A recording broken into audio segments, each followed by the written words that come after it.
a unique opportunity for anime and manga fans. If you're a One Piece fan, I'm sure you'd love to draw your favorite characters. Now you can get 2 amazing books for free. The first book will teach you drawing techniques, and the second one will show you how to create art directly on your phone without even needing to draw. You'll be able to create stunning virtual artwork just like the one on your screen right now. Both books are completely free if you act fast and click the link in the description. Don't waste time. This is a one-of-a-kind opportunity.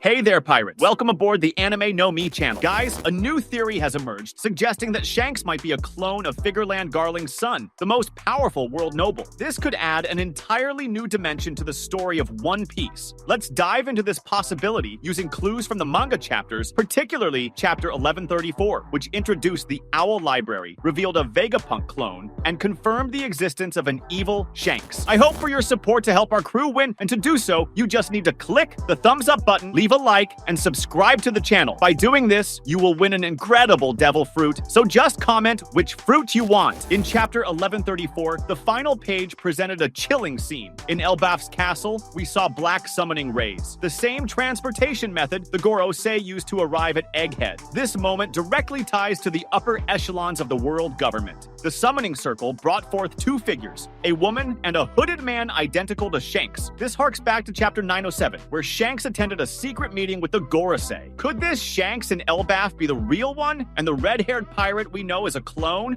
Or is it the other way around? It's hard to say for certain, but it opens the door to many interpretations. Shanks' connection to the Figureland family has been hinted at before. In chapter 1054, it was mentioned that he hails from a special lineage, prompting fans to speculate he might be a descendant of the Figureland family, one of the most important among the world nobles. Around the same time, the One Piece Red film also brought new revelations. Figureland Garling, introduced as the most powerful world noble, is clearly a significant figure in the story. He was shown as the judge of the Gods Tournament, a grotesque event demonstrating the celestial dragon's supremacy. The idea that Shanks could be a clone of Garling's son is fascinating, as it would explain his close ties to the world government despite being a pirate. Clones in One Piece aren't a new concept. The Egghead arc revealed that Vegapunk and the Mads group were involved in cloning experiments. Stussy is the clearest example of this, being the first successful clone created by Mads and modeled after Miss Buckingham Stussy of the Rocks Pirates. Vegapunk not only created Stussy, but also infiltrated her into Cypher Paul for years. This story highlights how clones may have been strategically used throughout One Piece without us, the readers, realizing it. If Stussy was the first successful clone, who could be the second? What if it's Shanks? Think about it. Shanks appeared out of nowhere in Gul D. Rogers' crew. He was found in God Valley, a place shrouded in secrets involving the Rocks Pirates, the World Nobles, and the Roger Pirates. If he were a clone created by Vegapunk or Mads at the time, it would explain much about his mysterious origins. After all, we know that the Rocks Pirates were deeply connected to cutting-edge science, and it wouldn't be surprising if Vegapunk was involved with them before officially working for the world government. However, this also raises other questions. Why would Shanks be with Roger and not the world government if he were a clone created by them? Perhaps Roger rescued or stole him.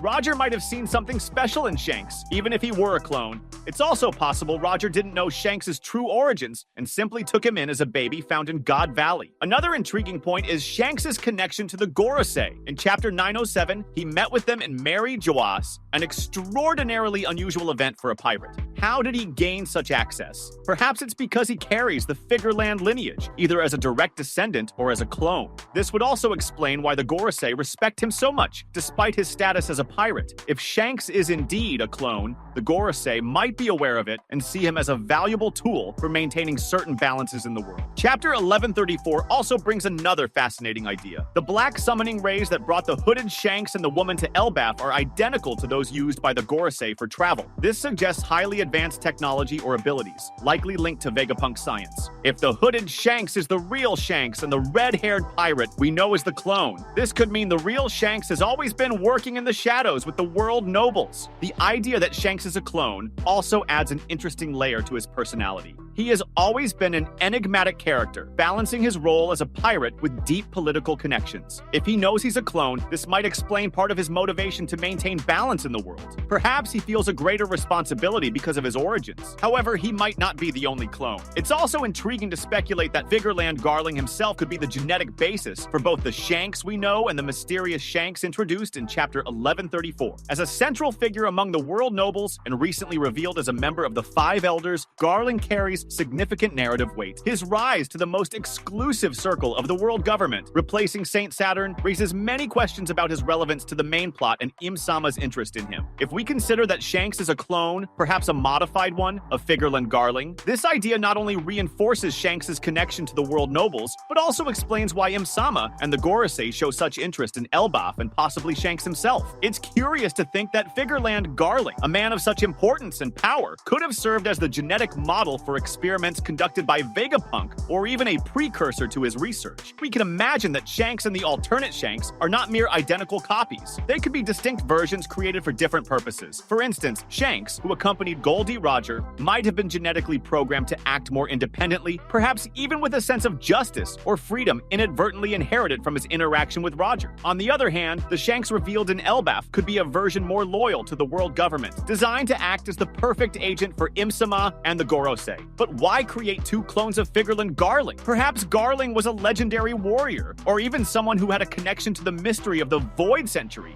His replacement in the Circle of the Five Elders by Saint Saturn might have been more than just a change in position. It could have been a deliberate strategy to further consolidate Im's control over the world. If this alternate Shanks is indeed a clone of Figureland Garling, he may have been designed to inherit the most lethal and strategic qualities of the world noble, while the original Shanks was shaped for a more ambiguous role, navigating between the world government and the pirate world. Roger and his crew found Shanks when he was young, but it was never explained how he ended up there. If Shanks is a clone of Figureland Garling, it's possible Roger knew, or at the very least, suspected. Perhaps Roger saw Shanks being used in the great battle against the Rock's pirates and decided to rescue him. Moreover, Shanks' presence in crucial moments of the narrative suggests that he plays a deliberate role in maintaining global balance. If he is a clone of Figureland Garling, perhaps he is following programming he doesn't fully understand, guided by forces beyond his comprehension. The mystery surrounding the treasure tree. Adam and Elbaf could also be connected to this theory. We know Loki is chained to this tree,